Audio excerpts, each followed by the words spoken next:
अस्सलामुअलैकुम। आज हमारा दूसरा लेक्चर है चैप्टर 16 का अल्टरनेटिंग करंट। हम डिस्कस कर रहे थे हमारी डिस्कशन लगभग क्लोज हो गई थी। Time variation of alternating current with respect to time period के हवाले से जो अल्टरनेटिंग करंट में वेरिएशंस आ रही थी वो हम डिस्कस कर चुके थे। उसके बाद कुछ डेफिनेशंस हैं। फर्स्ट वन है peak value. Peak value of alternating current क्या है? The highest value reached by voltage या करंट। वोल्टेज की पीक वैल्यू या करंट की peak value. The highest value reached by a voltage और करंट इन वन साइकिल। एक complete cycle में voltage की बात करें तो वोल्टेज कितनी मरतबा पीक वैल्यू तक जाती है? 2 मरतबा पीक वैल्यू तक जाती है। हम सिर्फ एक पीक वैल्यू की बात करें, the highest value reached by the voltage. जितना एक्स एक्सिस से अपवर्ड इंक्रीज होगी उतना ही डाउनवर्ड। यहाँ पर भी maximum, for example 10 ampere current जा रहा है तो 10 एम्पेयर मैक्सिमम करंट होगा, उतना ही 10 एम्पेयर मैग्नीट्यूड उसकी नेगेटिव रिवर्स डायरेक्शन में होगी। इसे हम क्या कहते हैं? पीक वैल्यू ऑफ वोल्टेज या करंट। नेक्स्ट हमारे पास डेफिनेशन है peak to peak value. Peak to peak value क्या है? हम पॉजिटिव पीक और नेगेटिव पीक दोनों की मैग्नीट्यूड्स को एड अप कर दें, इग्नोरिंग द साइन। हम पॉजिटिव डायरेक्शन और नेगेटिव डायरेक्शन साइन को ये जो इग्नोर कर दें, the sum of positive peak and negative peak value ignoring the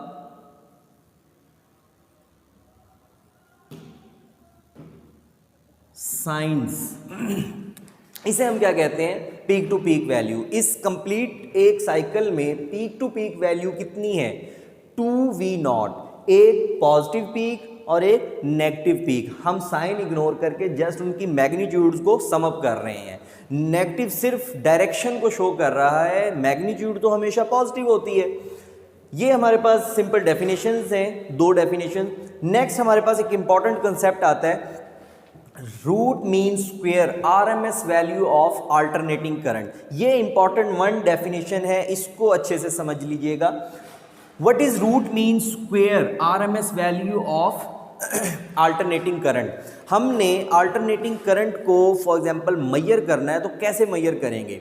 जब हमारे पास ये मैयर करने की ज़रूरत पेश आई, हमने देखा किससे मैयर होता है? एमीटर से। एमीटर उठाया, अल्टरनेटिंग करंट को मैयर करने लगे, उसने वैल्यू क्या शो की? 0 वैल्यू शो की। हमने सिंपल सादा एमीटर यूज़ किया जो कि डायरेक्ट करंट को मैयर करता था। डायरेक्ट करंट को वो कैसे मैयर करता है? एवरेज। डायरेक्ट करंट की वो एवरेज वैल्यू मैयर कर रहा होता है। हमने उसमें अल्टरनेटिंग करंट को लगा दिया, उसने हमें क्या वैल्यू शो की? 0। क्यों 0 शो की? क्योंकि वो डीसी एमीटर या सिंपल एमीटर जो होता है वो एवरेज करंट कैलकुलेट कर रहा होता है। अब हमारे पास एसी साइकिल में एक पॉजिटिव पीक आती है और एक नेगेटिव पीक आती है। जितनी वैल्यूज़ पॉजिटिव आएंगी करंट की, उतनी ही वैल्यूज़ नेगेटिव आएंगी। जब उसने एमीटर ने कैलकुलेशन की तो क्या दिया? एवरेज वैल्यू दी हमें। तो एवरेज वैल्यू वोल्टेज की क्या आएगी हमारे पास? Positive V0 plus negative V0 over 2। तो ये पॉजिटिव और नेगेटिव कैंसिल हो गए, वैल्यू क्या आ गई हमारे पास? V average 0। लेकिन जिस सर्किट के अंदर ये वोल्टेज लगी हुई है, ये करंट दौड़ रहा है अल्टरनेटिंग करंट, वहाँ पर पावर डिलीवर्ड तो एग्जिस्ट कर रही है, वहाँ पर पावर डिलीवर्ड तो एग्जिस्ट कर रही है। करंट की फॉर्म में P = I² R फार्मूला, और वोल्टेज की फॉर्म में P = V² R। वहाँ पर पावर एग्जिस्ट है, लेकिन वो जो एमीटर है हमें 0 रीडिंग शो कर रहा है। इट्स मीन कि हमारा अल्टरनेटिंग करंट को मैयर करने का तरीका गलत है। हमने इसको कैलकुलेट करने के लिए कोई ना कोई तरीका बनाना था। हमने क्या किया? हमने इसको मैयर करने का तरीका इस तरीके से ढूंढा, डीसी करंट का जो इफ़ेक्टिव वैल्यू है उसके साथ अल्टरनेटिंग करंट के इफ़ेक्टिव वैल्यू को कंपेयर किया। जो दोनों से, अल्टरनेटिंग करंट से भी और डीसी करंट से, दोनों से हमने क्या किया, वर्क करवाया।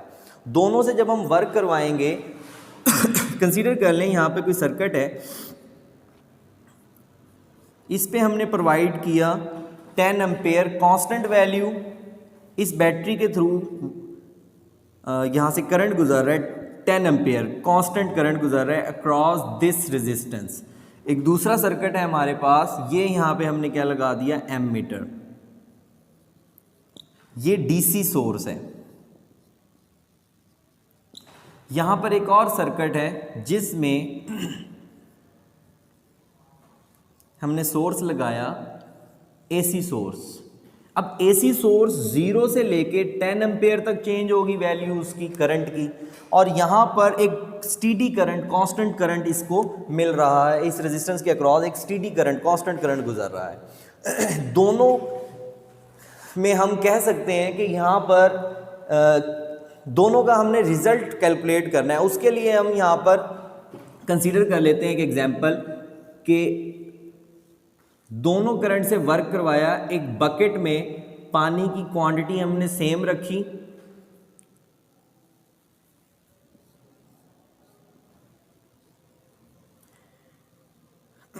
यहां पर इमर्शन रॉड, पानी को गर्म करने के लिए जो रॉड यूज होती है, इमर्शन रॉड, हमने यहां से पानी को हीट अप करवाना है, गर्म करवाना है।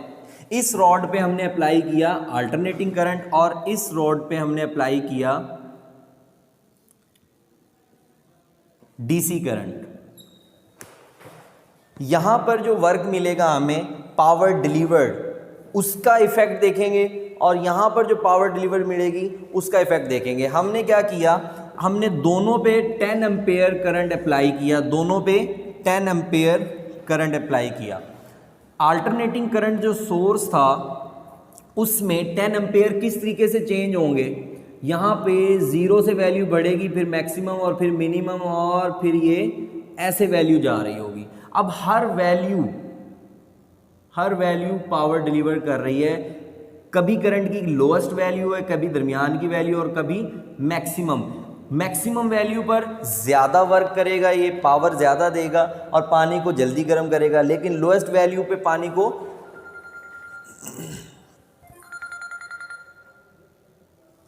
लोएस्ट वैल्यू पर पानी को ये कम पावर डिलीवर्ड करेगा। हमने क्या ऑब्जर्व किया कि ये एसी सोर्स इस वाटर को 60 डिग्री सेल्सियस तक पहुंचाता है, कितने मिनट में, 10 मिनट में। 60 डिग्री सेल्सियस तक गर्म कर देता है 10 मिनट में। हमने यहाँ पर यही 10 एम्पेयर डीसी के अप्लाई किए तो देखा कि इसने क्या किया, 6 मिनट में ही ये काम कर दिया। 6 मिनट में ही 60 डिग्री सेल्सियस तक पानी को गर्म कर दिया। इट्स मीन ये जल्दी कर रहा है, क्यों, ये कांस्टेंट करंट से पावर डिलीवर कर रहा है, और उसमें वैल्यू करंट की बार बार चेंज होती जा रही है, कभी इंक्रीज हो रही है, कभी डिक्रीज हो रही है। तो हमने यहाँ पे क्या किया, इसका करंट की वैल्यू को कम किया, 10 से 9 एम्पेयर किया, तो इसने ये टाइम क्या नाम है 7 मिनट ले लिए। जब हमने किया यहाँ पर 8 एम्पेयर, इसने क्या ले लिए 8.5 मिनट, और फिर 7 एम्पेयर पे हमने देखा कि इसने 10 मिनट लिए 60 डिग्री सेल्सियस तक गर्म करने के लिए। पहले 10 एम्पेयर करंट के साथ ये 6 मिनट ले रहा था 60 डिग्री सेल्सियस तक पानी को गर्म करने में। डीसी सोर्स की बात हो रही है, डीसी करंट। फिर 7 मिनट, जब हमने करंट को कम किया 9 एम्पेयर किया तो 7 मिनट लिए 60 डिग्री सेल्सियस तक गर्म करने के लिए। फिर करंट को कम करते रहे, 10 मिनट कहाँ पे मिले हमें, 7 एम्पेयर करंट पे। जब हमने डीसी सोर्स पे 7 एम्पेयर करंट अप्लाई किया तो 10 मिनट में ये काम उसने कर दिया, 60 डिग्री सेल्सियस टेम्परेचर 10 मिनट में पहुंचा दिया। ये सेम इफेक्ट क्या था अल्टरनेटिंग करंट का। अल्टरनेटिंग करंट भी 10 एम्पेयर करंट, ये 10 एम्पेयर करंट 0 से 10 एम्पेयर तक जाएगा। ये 10 एम्पेयर करंट 60 डिग्री सेल्सियस तक पानी को गर्म करने के लिए 10 मिनट ले रहा है। सेम ये डायरेक्ट करंट 60 डिग्री सेल्सियस पानी को गर्म करने के लिए 10 मिनट कितने करंट पे ले रहा है, 7 एम्पेयर करंट। तो ये इसकी इफेक्टिव वैल्यू हो गई। जो रिजल्ट इसका आया वही रिजल्ट इसका। हमने बोल दिया कि यहां पर डायरेक्ट करंट की effective value 7 ampere, same as it is इस अल्टरनेटिंग करंट की भी इफेक्टिव वैल्यू क्या होगी, 7 एम्पेयर। हमने क्या डिक्लेयर की कि ये इसकी इफेक्टिव वैल्यू होगी, ये इसकी क्या होगी, इफेक्टिव वैल्यू। इफेक्टिव वैल्यू से मुराद मिला जुला। अब इसमें हर वैल्यू करंट की एग्जिस्ट कर रही है, अपना अपना काम कर रही है। जब वैल्यू कम थी करंट की, उसने कम वैल्यू ऑफ करंट के साथ पावर डिलीवर की। उसके बाद जब मैक्सिमम वैल्यू, उसने मैक्सिमम के साथ डिलीवर की। तो यहां पे हमने बोल दिया कि ये क्या है, इसकी इफेक्टिव वैल्यू। अब इसको कैलकुलेट कैसे करना है,